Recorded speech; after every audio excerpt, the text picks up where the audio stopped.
संस्कृति को समझने के लिए एक और महत्वपूर्ण पहलू है जिसको हम पहचान कहते हैं। समाजशास्त्री ये मानते हैं कि व्यक्ति और समाज के संबंधों से जो निर्मित एक व्यवस्था उत्पन्न होती है उसमें पहचान की एक सामाजिक विचारधारा है।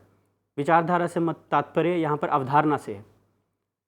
कोई भी व्यक्ति एक समाज में एक अदा की हुई एक भूमिका जिसको वो समाज से सीखता है उसके अनुसार ही उसकी पहचान बनती है।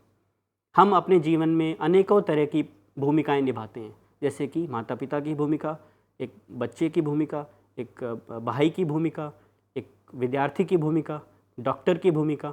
उसी तरीके से हम नागरिक की भूमिका भी निभाते हैं। संस्कृति भूमिकाओं को संरचना प्रदान करती है और भूमिकाओं के प्रभावी बनाने में मान्यता और जो हमने मानकीय आयाम पढ़ा था पिछले उस अध्याय में, उसका एक महत्वपूर्ण योगदान होता है।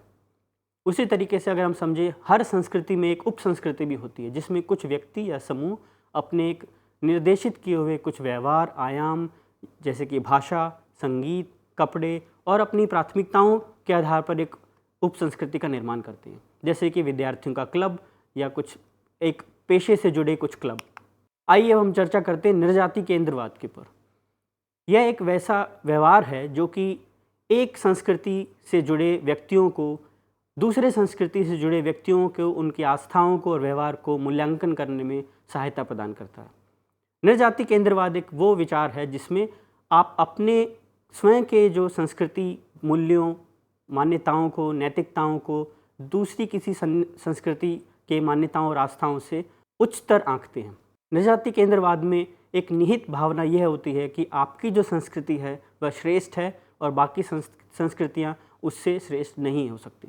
उदाहरण के तौर पर हम देखें तो समाजशास्त्री हमें बताते हैं कि 19वीं सदी में जब हमारे देश में ब्रिटिश रूल चल रहा था, जारी था, उस समय ये माना गया था कि उनके जो मुख्य उनके जो राइटिंग्स थी, उनके जो लेख थे, उसमें यह उपनिवेशवाद की एक जो परंपरा या उपनिवेशवाद की एक जो विचारधारा थी वो साफ झलकती थी। उनके लेखों से पता चलता है कि उपनिवेशवाद एक अलग तरीके का नृजाति केंद्रवाद ही था जो कि अपनी जाति, समाज, संस्कृति को दूसरी संस्कृति से उच्चतर मानता है।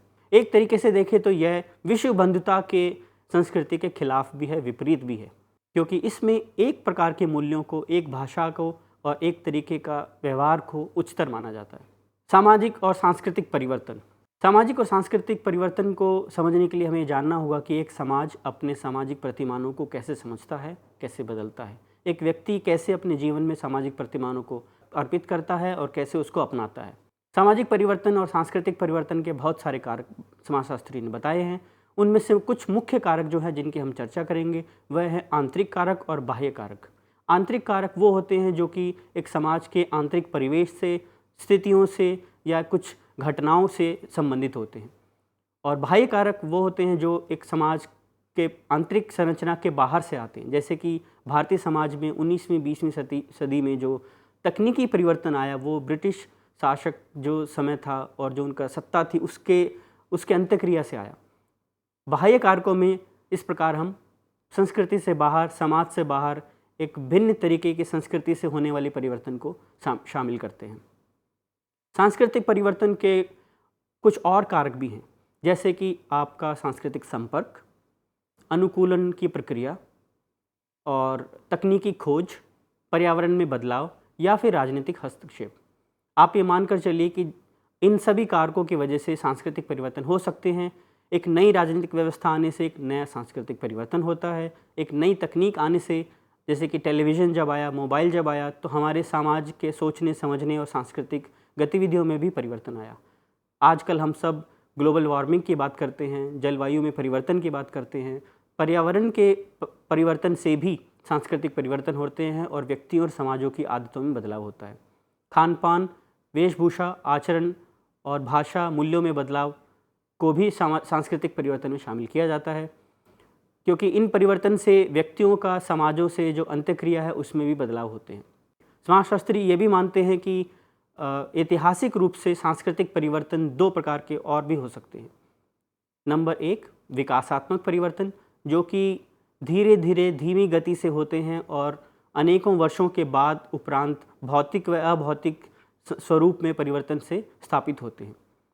जैसे कि पिछले 40-50 वर्षों में भारतीय समाज में, भारतीय संस्कृति में जो भी परिवर्तन हुए हैं, आपके रहने सहने में, भाषाओं में, मूल्यों में, नैतिकताओं में, उन सबको विकासात्मक परिवर्तन बोलेंगे। दूसरा क्रांतिकारिक परिवर्तन, जो कि आमूल-चूल बदलाव को इंगित करते हैं। क्रांतिकारिक परिवर्तन में यह माना जाता है कि यह अचानक से हुए परिवर्तन या किसी हिंसा से जुड़े परिवर्तन या अचानक किसी सामाजिक प्रणाली से, प्रक्रिया से संबंधित परिवर्तन या राजनीतिक उथल पुथल से संबंधित परिवर्तन हो सकते हैं।